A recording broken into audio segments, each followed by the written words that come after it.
In the 1980s, money was tight, but tables were never empty. Because Black families understood something. Survival was never just about food. It was about resourcefulness, tradition, and dignity.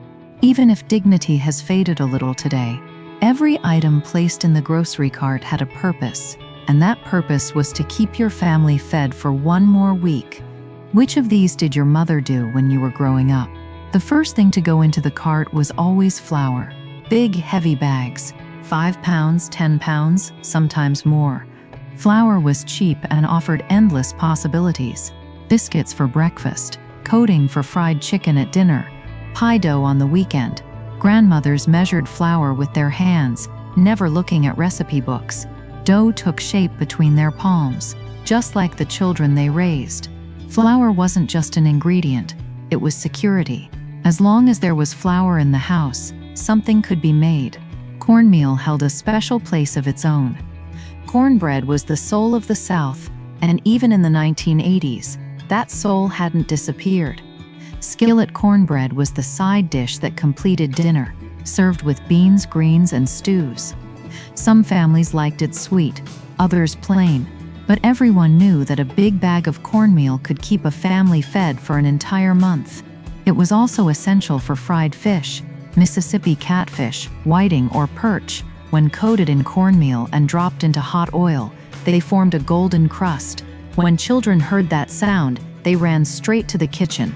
Rice was always in the cupboard, stored in large plastic containers, pounds and pounds of it. Rice was cheap, filling, and went with everything.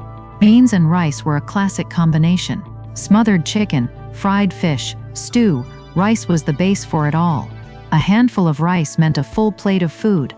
Families didn't panic when rice ran low, because it was always one of the first things bought on the next grocery trip.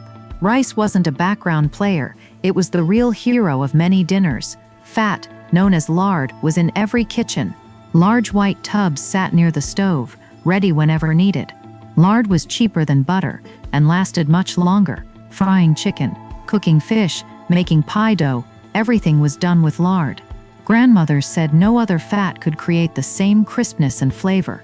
They were right. Chicken fried in lard came out golden, crunchy on the outside and juicy inside. Some families rendered their own lard from pork fat and stored it in jars for months. Children never complained about food cooked in lard because there was no alternative, and honestly, it tasted perfect. Dried beans and peas sat in the cheapest corner of the store. Pinto beans, kidney beans, black-eyed peas, navy beans, all sold by the pound. 1 pound of beans, when cooked properly, could feed a family for days. Beans had to soak overnight, but patience always paid off. The next day they were slow-cooked in a pot, flavored with onions, garlic, and a bit of pork fat. Beans and rice were a Southern tradition that still held its place on tables in the 1980s. Eating black-eyed peas on New Year's Day brought good luck, and on Sundays, big pots of beans simmering filled the house with warmth. Cereal wasn't a luxury, but it was practical. Big generic brands, not bright, colorful boxes, but plain white boxes with black lettering. Still, it was enough for kids. Cereal mixed with powdered milk was how the day started. Fast, filling, and cheap. Some families added a little fresh milk to improve the taste and stretch the budget. Children didn't care about generic brands. Everyone was eating the same thing. Powdered milk wasn't the same as real milk, but options were limited. Large boxes of powdered milk were mixed with water and poured into the same glass jars. Children could taste the difference. It was thinner, slightly dull in flavor, but it worked in cereal, cooking, and baking. Some families mixed it with a little fresh milk to make it better. For parents, buying powdered milk wasn't being cheap. It was making sure there was milk in the house when money was tight. Children learned that complaining wouldn't change anything, so they adapted. Government cheese and peanut butter were a reality. Distributed through federal assistance programs, these items reached low-income families. The cheese came in large blocks, usually 5 pounds or more. The peanut butter came in big generic jars. The cheese was thick, creamy, and melted beautifully. Perfect for grilled cheese sandwiches and macaroni and cheese. The peanut butter was smooth and dense, ideal for sandwiches that kept kids full during school days. For many families, there was no shame in accepting commodity foods. everyone was doing what they had to do to survive. Neighbors and relatives often shared what they received, creating a sense of community and support during hard times. Spam and canned meats were always in the cupboard, cheap, shelf-stable, and ready to turn into a meal in minutes. Spam could be sliced and fried until crispy, served with eggs for breakfast or in sandwiches for lunch. Canned meats were heated in a pan, often browned on the edges. For kids, Spam was surprisingly delicious, especially when cooked right and well seasoned. Some families mixed canned meat with potatoes and onions to stretch it further and make it more filling. These meats weren't fancy, but they were reliable, always there when fresh meat wasn't an option. Pasta was in every home. Spaghetti, macaroni, all shapes, cheap, long-lasting, and something kids loved. Pasta could be eaten with tomato sauce, with cheese, or even just butter. During weeks when money was especially tight, pasta was a lifesaver. One box could feed a family of 4. Some mothers made creamy sauces, others simple macaroni and cheese, but everyone knew pasta was dependable, affordable, and something kids would eat without protest. Onions and potatoes were always on hand. Both were cheap, long-lasting, and could be added to almost any meal. Onions flavored beans, meats, stews, and sauces. Potatoes could be fried, mashed, baked, or boiled. They were filling and just as versatile as pasta. One bag of potatoes could be cooked in different ways all week long. Families knew potatoes were cheap, but more importantly, they were reliable. Together, onions and potatoes made almost everything better. Canned vegetables were an affordable way to get vegetables on the table. Generic canned corn, green beans, and peas filled store shelves. Plain white labels with black lettering, no fancy pictures or marketing. For Black families on tight budgets, the savings added up quickly, especially when buying multiple cans.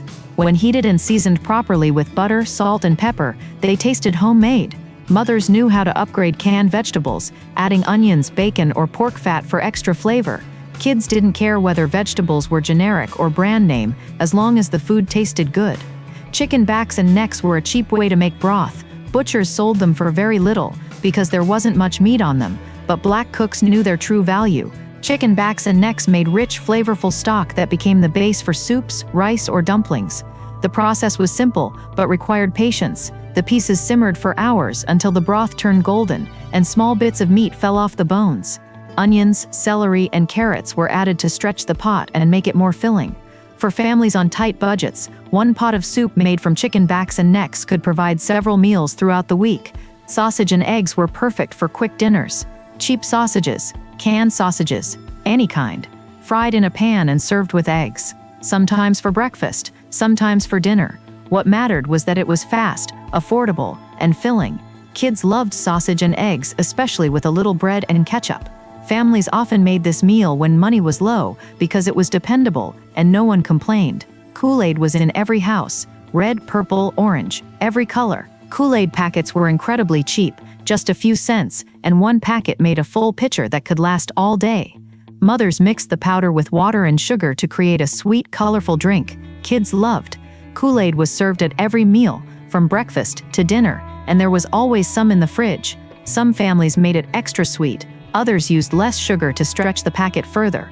Drinking Kool-Aid wasn't seen as a hardship, it tasted good, and everyone in the neighborhood drank it too.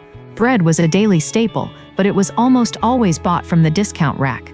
Bakery discount shelves were filled with day-old bread that was still perfectly fine. Just like in the 1970s, Black families in the 1980s continued saving money through this simple habit. The bread was soft enough for sandwiches, and if it got a little stale, it was perfect for French toast or bread pudding. Some families froze extra loaves to make them last longer throughout the week. Going to the discount rack wasn't embarrassing, it was practical and smart. Bologna was cheap meat, and it was in every fridge. Bologna sandwiches were simple but satisfying. White bread, a little mayonnaise or mustard, and slices of bologna. For kids, that was enough. Bologna could also be fried in a pan and served with eggs. Some families cooked bologna with onions and peppers, turning a simple sandwich into a full meal. Bologna wasn't fancy, but it was dependable. Finally, fresh vegetables were always added at the end of the grocery trip. Cabbage, greens, squash. They were still affordable and cooked in big pots. Cabbage was cooked with pork fat until tender. Greens were simmered with ham hocks or bacon. These vegetables were nourishment, but they were also tradition. In the 1980s, Money was tight, but Black families knew something. Survival wasn't just about spending money, it was about what you valued. And every grocery trip was a reflection of that value.